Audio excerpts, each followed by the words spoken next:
Matagal-tagal nang hindi nakikita ng publiko si Dolphy dahil sa pagkakasakit niya. At ayon sa partner niya si Jaja Padilla, maayos na ngayon ang lagay ng Comedy King at kahanga-hanga ang fighting spirit. Ang chika, hatid ni Lars Santiago.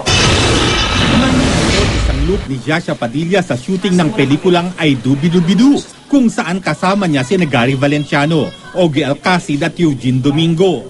Excited ang Divine Diva sa konsepto ng kanilang pelikula. The mere fact that this is a musical, it's a dream project based on the music of Apo. So it's a project na parang talagang kung mabalitaan ko at hindi ako kasali, ba't ako hindi kasali? Napag-usapan ng araw nila ng partner niyang si Dolphy ang pelikulang ito at natuwa raw ang Comedy King na gumagawa siya ng musical movie. Masaya si Jaja sa magandang kalagayan ngayon ni Dolphy. By God's grace, I hope that, this streak continues. Sana tuloy-tuloy na nasa bahay lang kami para talaga nagpapalakas siya.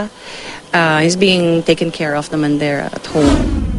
Naniniwala si Jaja na tunay na survivor si Dolphy at malaking bagay raw sa paglakas nito na napapaligiran siya ng kanyang pamilya. Kasi lahat kami, pag kami free time, I've opened my home to kung sino gusto magbantay, kung sinong may time. Like right now, ngayon, kauwi lang ng isang anak niya from the US, so nagbabantay siya. So we take turns. Magana rin daw sa pagkain ngayon ang Comedy King. And there was even a time na gusto siyang ENGT. Ayaw na talaga. Alam mo naman yung mga, yung pagkain dadaan sa ilong, sabi niya, ayaw ko yan, ayaw ko yan. So sabi ko, Lovey, you really have to force yourself to eat.